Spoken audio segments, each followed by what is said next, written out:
बोलिए गणपति बप्पा मोरया। आज है साल का पहला बुधवार और आज होगी पार्वती नंदन शिव पुत्र गणेश जी की बात। गणपति आपके सारे दुख हर लेंगे।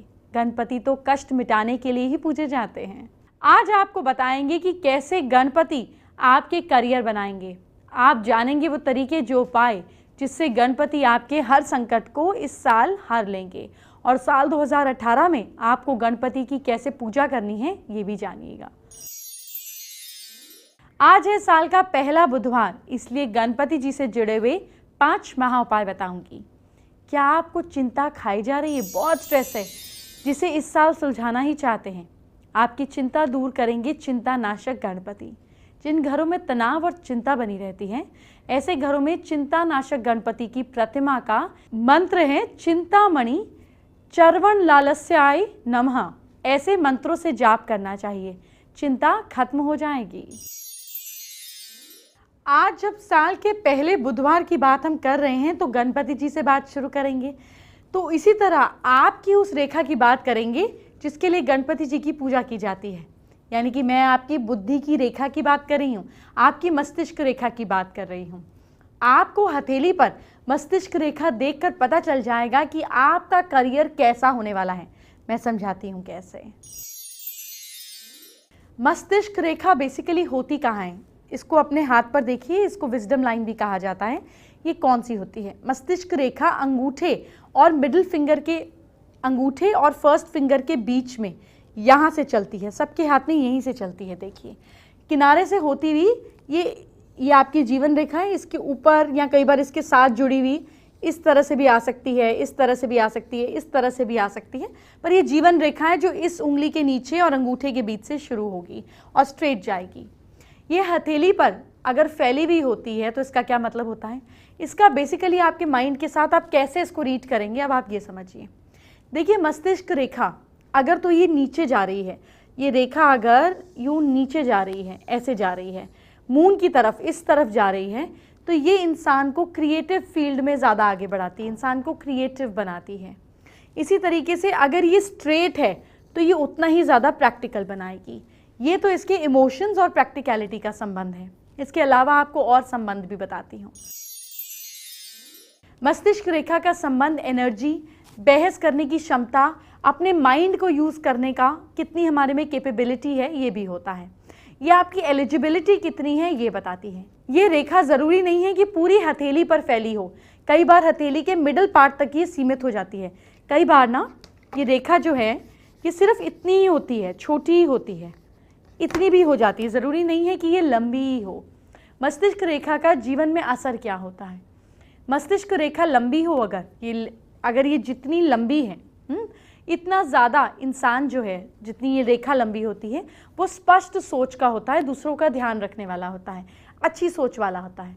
मस्तिष्क रेखा अगर रिंग फिंगर तक हो, अगर ये रेखा रिंग फिंगर तक, इस उंगली तक आकर रुक जाए, यहाँ तक हो, तो ऐसे लोगों की बुद्धि तेज़ और टैलेंटेड होती है।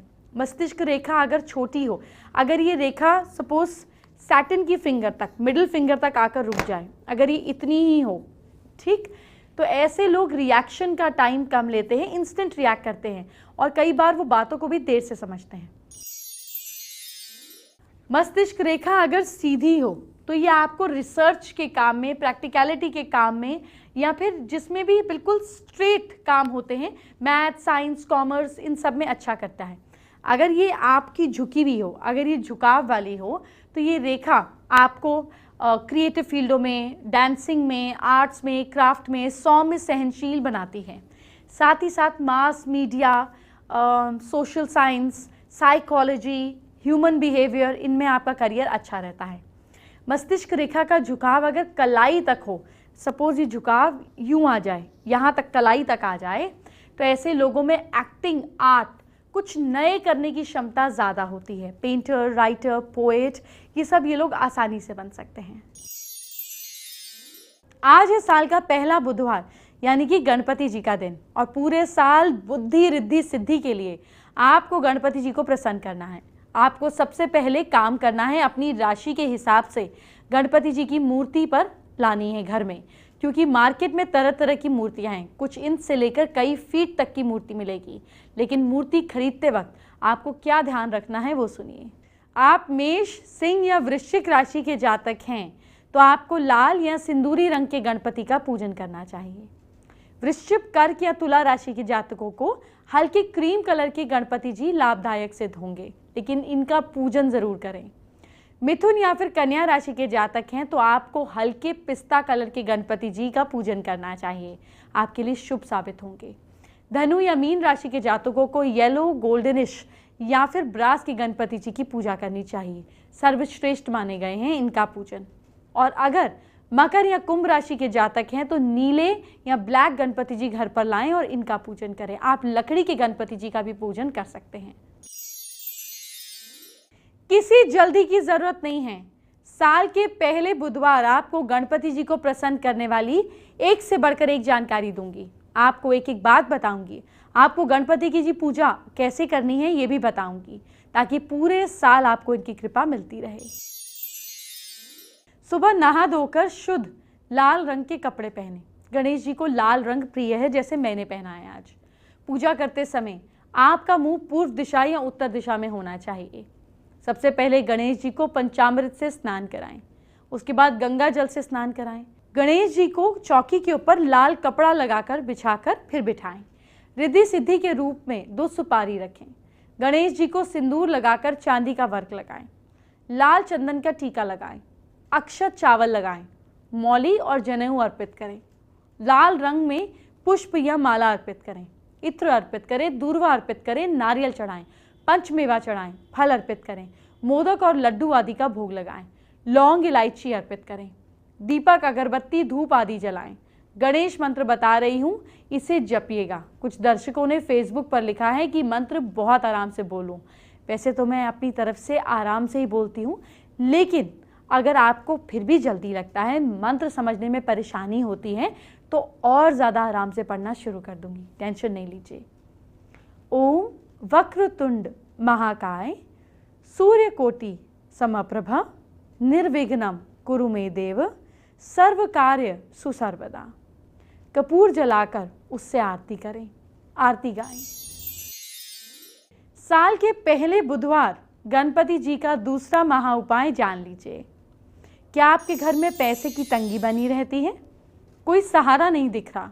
धनदायक गणपति आज हर कोई दौलतमंद होना चाहता है, इसलिए सभी घरों में गणपति के धनदायक स्वरूप वाली प्रतिमा को मंत्रों से संपुट करके स्थापित कर देना चाहिए, ताकि उन घरों में दरिद्रता गायब हो जाए, सुख, समृद्धि और शांति का वातावरण कायम हो। अगर आपने इतना सब कुछ कर लिया तो निश्चित हो जाइएगा। क्यों? क्योंकि गणपति जी अब आप पर प्रसन्न जरूर होंगे। एक और खास बात, पूजा आरती के बाद गणपति जी से अनजाने में हुई गलतियों की क्षमा मांग लीजिएगा। वो बेहद दयालु हैं, आपको माफ कर देंगे। अब चलिए आपको वो 5 जरूरी चीजें बताने जा रही हूं, जिसे आपको कल गणेश जी के सामने रखना ही रखना है। नोट कीजिए। गणेश जी की पूजा के लिए 5 जरूरी आइटम हैं। पहला मोदक, दूसरा दूर्वा घास, तीसरा गेंदे का फूल, चौथा शंख और 5वां फल, जिसमें गन्ना और केला जरूर रखें। गणेश जी को विनायक, गजानन, लंबोदर गणपति जैसे कई नामों से जाना जाता है। अब मैं आपको गणपति जी से जुड़ी कुछ जरूरी बातें और वास्तु की जानकारी दे रही हूँ। पूरे साल आपके काम आएंगी, बस आपको ठीक से अपना लेना है। सुख, शांति, समृद्धि की चाह रखने वालों को सफेद रंग के विनायक की मूर्ति लानी चाहिए। साथ ही घर में इनका एक स्थायी चित्र भी लगाना चाहिए। सर्व मंगल की कामना रखने वालों के लिए सिंदूरी रंग के गणपति की आराधना सही रहती है। घर में पूजा के लिए गणेश जी की लेटी या बैठी मुद्रा हो तो ज़्यादा शुभ होती है। अगर पढ़ाई या आर्ट के लिए पूजन करना है तो नृत्य गणेश जी की प्रतिमा या तस्वीर का पूजन लाभकारी है। घर में बैठे हुए और बाएं हाथ की तरफ गणपति जी की सूंड मुड़ी हो, इन्हीं को घर में रखना चाहिए। दाएं हाथ की ओर घूमी हुई सूंड वाले गणेश जी हठी होते हैं और उनकी साधना आराधना कठिन होती है। वो देर से भक्तों पर प्रसन्न होते हैं। ऑफिस में गणेश जी की मूर्ति विराजित करना हो तो खड़े हुए गणेश जी की मूर्ति को लाइए। इससे ऑफिस और दुकान में एनर्जी और काम में उमंग हमेशा बनी रहती है। घर में कहाँ करें गणेश जी की स्थापना? बाईं तरफ की सूंड वाली आप इस मूर्ति को घर में स्थापित करें। इनकी सूंड बाईं ओर होनी चाहिए, जो उनकी माँ गौरी के प्रति उनका प्यार दर्शाती है। कई लोग माँ गौरी और भगवान गणेश को एक साथ पूजते हैं, लेकिन आप सिर्फ मूर्ति की स्थापना से पहले सूंड की दिशा की ओर ध्यान दें। इनकी पीठ न दिखें। भगवान गणेश की मूर्ति घर में इस प्रकार रखें कि जब इनकी पूजा अर्चना करें तो किसी भी तरफ कमरे की ओर इनकी पीठ ना हो। माना जाता है भगवान की पीठ दिखने पर घर में अशांति आती है और समृद्धि चली जाती है। भगवान गणेश की पीठ आपके घर के बाहर की ओर दिखनी चाहिए, दक्षिण की ओर ना रखें। भगवान गणेश की मूर्ति को कभी भी साउथ डायरेक्शन में ना रखें। इनको स्थापित ना करें। भगवान को पूर्व, पश्चिम या नॉर्थ की ओर स्थापित करें। नॉर्थ ईस्ट में भी गणपति जी बेस्ट काम करते हैं। भगवान गणेश को कभी भी उस दीवार के साथ ना लगाएं जो कि टॉयलेट के साथ जुड़ी हुई दीवार हो। इस चीज़ को अवॉइड करें। कई परिवारों में चांदी के भगवान गणेश स्थापित होते हैं। अगर आपके भगवान गणेश धातु के हैं तो इसे उत्तर पूर्व या फिर वेस्ट डायरेक्शन में स्थापित करें। आपके घर में उत्तर पूर्व जो कोना है उसमें भगवान गणेश की मूर्ति स्थापित करना सबसे शुभ होता है। अगर आपके घर में इस दिशा का कोना नहीं है तो परेशान ना हो, पूर्व दिशा में भी आप स्थापित कर सकते हैं। सीढ़ियों के नीचे, अगर डुप्लेक्स है घर में या बीच से सीढ़ियाँ जाती हैं, तो कभी भी सीढ़ियों के नीचे भगवान की मूर्ति को स्थापित ना करें, क्योंकि सारा दिन सीढ़ियों के ऊपर नीचे आते जाते हैं। यह धर्म के अनुसार ईश्वर का अपमान है। वास्तु के हिसाब से ऐसा करने से घर में दुर्भाग्य आता है।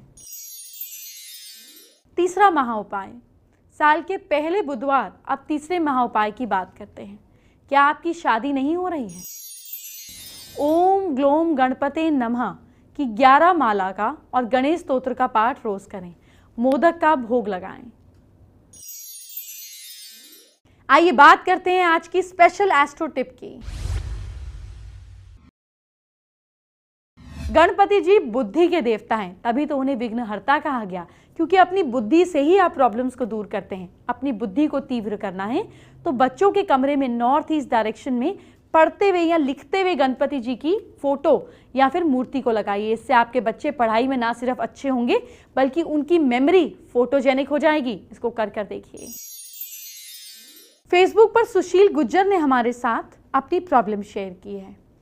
सुशील शुक्र ग्रह को मजबूत करने के उपाय जानना चाहते हैं।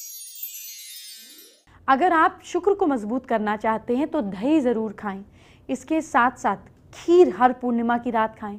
माँ लक्ष्मी की जितनी आराधना करेंगे उतना ही शुक्र मजबूत होगा। और अपने पैरों को साफ रखिए। जितने पैर साफ होते हैं शुक्र उतना ही बलवान होता है। साल के पहले बुधवार आपको चौथा महाउपाय बता देती हूँ। क्या जमीन से जुड़ा कोई विवाद सुलझ नहीं रहा है? संकट नाशन गणेश स्तोत्र और ऋण मोचन मंगल स्तोत्र के 11 पाठ करें, लेकिन आपको कामयाबी तभी मिलेगी जब आप सच के साथ होंगे। एंटरटेनमेंट की बात बाद में, पहले आपके कल, आपके फ्यूचर की बात। क्या करें अपनी राशि के हिसाब से, जल्दी से जान लीजिए। मेष राशि के लोग, कल आप आदित्य हृदय स्तोत्र का पाठ जरूर करें। लक सपोर्ट कर रहा है आपको 72%। वृश्चिक राशि वाले लोग, अलमारी में मोर पंख जरूर रखिए। किस्मत साथ दे रही है आपका 68%। मिथुन राशि वाले लोग, सूर्य देव को कल प्रणाम करें। भाग्य साथ दे रहा है आपका 65%। कर्क राशि के लोग, ज़्यादा खर्च ना करें। भाग्य साथ दे रहा है आपका 54%। सिंह राशि के लोग, गाय को रोटी खिलाइए। किस्मत साथ दे रही है आपका 62%। कन्या राशि के लोग, ज़रूरतमंदों को खाना खिलाइए। भाग्य साथ दे रहा है आपका 73%। तुला राशि के लोग, गायत्री मंत्र का जाप करें। भाग्य साथ दे रहा है आपका 75%। वृश्चिक राशि के लोग, खाने में नमक को ज़्यादा ऐड ना करें। लक आपको सपोर्ट कर रहा है कल 63%। धनु राशि के लोग, ज़्यादा मीठा खाने से बचिएगा। किस्मत साथ दे रही है आपका 58%। मकर राशि के लोग, जानवरों को बिल्कुल ना सताएं। भाग्य साथ दे रहा है आपका 50%। कुंभ राशि के लोग, सूर्य देव को जल चढ़ाइए। किस्मत साथ दे रही है आपका 64%। मीन राशि के लोग, दही खाकर घर से निकलें। भाग्य साथ दे रहा है आपका 57%। आइए बात करते हैं आज के 5वें महाउपाय की। क्या आप किराए के मकान में रहते हैं और वहाँ से अपने घर में शिफ्ट होना चाहते हैं? श्री गणेश पंचरत्न स्तोत्र, भुवनेश्वरी चालीसा या फिर भुवनेश्वरी स्तोत्र का पाठ करें। आपका अपना घर बनने के योग बन जाएंगे। आज के लिए इतना ही। कल साल का पहला गुरुवार है, भगवान विष्णु का दिन है। कल आपको धरती के पालनहार का आशीर्वाद लेना है। विष्णु जी की, कृष्ण जी की और राम सब एक ही हैं। इन्हीं की कृपा कल आपको मिलेगी। इनको कैसे प्रसन्न करना है ये कल जानिएगा। अभी चलते हैं। Bye bye, take care.